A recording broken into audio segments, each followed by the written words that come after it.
जय हिंद, नमस्कार। मैं आपके साथ सत्यनारायण जोशी क्रांतिकारी। आज मेरी उपस्थिति है छोटी काशी के नाम से प्रख्यात शहर फड़ौती। हाल ही में भारत के प्रधानमंत्री ने जो आपातकालीन दिवस को काला डे घोषित किया है, तो आइए वहां के जो प्रत्यक्षदर्शी जो जेल गए हैं उनसे जानते हैं कि क्या था आपातकालीन का मंजर। नमस्कार जी, राम राम। राम राम राम राम। अब परिचय के साथ में आप दर्शकों को बताइए कि क्या था आपातकालीन का मंजर। मेरा नाम राजेंद्र कुमार शर्मा, भवरलाल जी शर्मा। आपातकाल का मंदिर आपको अब क्या बताएं, उन दिनों को याद करते हैं तो हमारे रोंगटे खड़े हो जाते हैं। इतना भयंकर मंजर था कि जिसकी कल्पना भी नहीं कर सकते कोई। हम शाखा में जाते थे।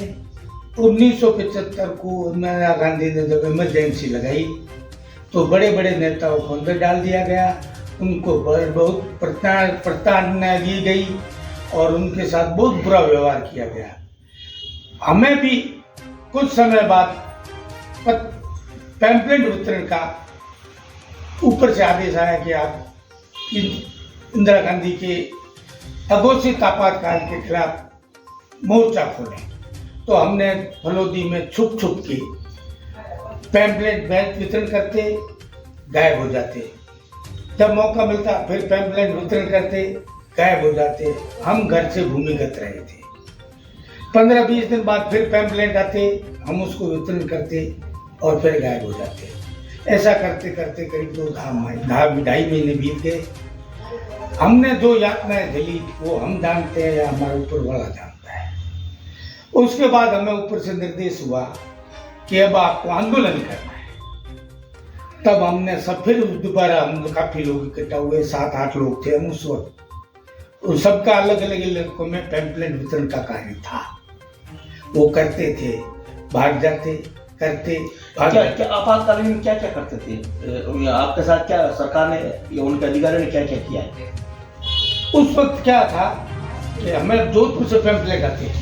नहीं, सरकार ने क्या यातनाएं दी वो बताइए। सरकार ने आम आदमी सरकार ने तो हमने आंदोलन किया। हमने 2.5-3 घंटे तक फलोदी के अंदर जुलूस निकाला। उसके बाद पुलिस आई। पुलिस ने हमें पकड़ के डंडे मारते हुए जेल लेके गए हमें, और फलोदी थाने में गिरफ्तार करके लेके गए। उसके बाद हमारे साथ पूछा कि आपके साथ और कौन है, आपके बड़े बड़े नेता कौन है। अब हम किसका नाम बताएं? हम नाम बताया तो ही मरे, क्योंकि हम तो संगी थे। संग मरना कबूल किया, नाम बताना कबूल नहीं किया। नाम ने किसी का नाम। अच्छा, उसमें आम आदमी को क्या यातनाएं थी? आपातकालीन था क्या? आपातकालीन हम बच्चे थे। हमें तो ये था कि ये बहुत भयंकर हिंदुस्तान की जनता के साथ इंदिरा गांधी ने मतलब अत्याचार किया है। अत्याचार क्या था उनके साथ में? क्या कर रहे थे? अत्याचार क्या था कि जब इंदिरा गांधी हार गई थी तो उस वक्त न्यूज में जाते ही थे कि इंदिरा गांधी ने अपना इलेक्शन हार गई थी, मतलब कोर्ट ने उसको इलेक्शन खारिज कर दिया था। तो उसने अपना सत्ता बचाने के लिए उसने इमरजेंसी लगाई। और जो उन्होंने इसके लिए खिलाफत की थी उनकी, तो उसको मारा भी है, पीटा भी है और जेलों में भी डाला है। फिर उसके बाद उसको बहुत प्रताड़ित भी करते थे जेल में। क्या अपनी सत्ता बचाने के लिए उन्होंने ये आपातकालीन लगाया गया, ठीक है ना। तो जेल में तो जो किसी का विद्रोह करेगा, खिलाफत करेगा किसी के, तो उनको कुछ फूल माला थोड़ी पहनाएंगे, डंडों से पीटेंगे, मारेंगे। जैसे श्यामा प्रसाद मुखर्जी को तो मार ही दिया गया जेल के अंदर। कहाँ बता रहा हूँ। अच्छा, एक बात बताओ, अभी आपकी जो बीजेपी सरकार आई है, आते ही उन्होंने कहा है कि उन्हें जो पेंशन की शुरुआत कर रहे हैं, लेकिन उनमें कुछ लोगों को जो वंचित रखा गया है, जिसमें शायद आप भी शामिल होंगे उम्र के हिसाब से, फिर भी आप मन में ऐसे प्रसन्न दिख रहे हो, आपके मन में कोई भाव नहीं लग रहा? नहीं, ये तो हमारी सरकार है जो भी करे। हमने तो पहले जनसंघ से दी, हमारा जन्म जनसंघ से है, आज से नहीं। आप उस पेंशन में शामिल हो गए? हाँ, मैं पुष्प में पेंशन हमें नहीं मिल रही। क्यों नहीं मिल रही आपको? समय अवधि की वजह से 30 दिन का उसमें क्राइटेरिया डाल दिया। 3 दिन और 30 दिन में आप फर्क क्या रहा है? ये तो ऊपर वालों को सोचना है कि अगर हम वास्तव में जेल गए, हमने हमारे पे ये धारा लगी है, तब तो हमें भी सम्मान दे। हम आज अपने आप को ठगा महसूस करते ही है, लेकिन वो अपने दिल के अंदर है। हमने अपने पार्टी के प्रति कभी कोई विरोध नहीं किया अध्यक्ष कि हमें ये हमने कोई शिकायत अपील वगैरह की है क्या? कहते हैं अपने ऊपर वाले जो ऊपर के पदाधिकारी उनको कहते हैं, उनके पास कहते हैं कि भाई जैसे इनको भी मिल रही है दूसरे प्रदेशों में भी दे रहे हैं। अन्य प्रदेशों में तो ये उम्र का नहीं होता है। हाँ नहीं है, हमारे राजस्थान में है। 2017 में कल्याण सिंह जी ने, राज्यपाल कल्याण सिंह ने खुद ने कहा है कि वंचितों को भी दी जानी चाहिए।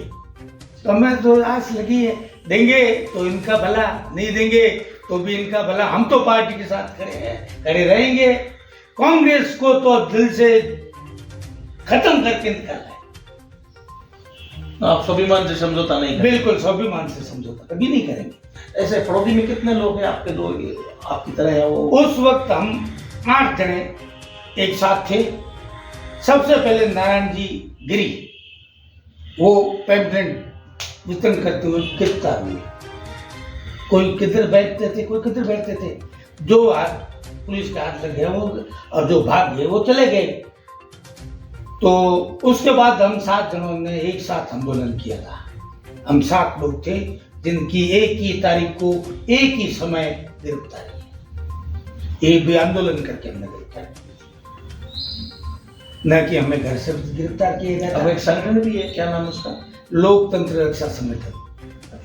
वो संगठन क्या कार्य कर रहा है अभी? वो संगठन अपनी कार्रवाई करता है, उनको पेंशन मिलती है। मैं संगठन के जहाँ भी 25 जून 1975 को प्रोग्राम होता है मैं वहाँ जाता हूँ।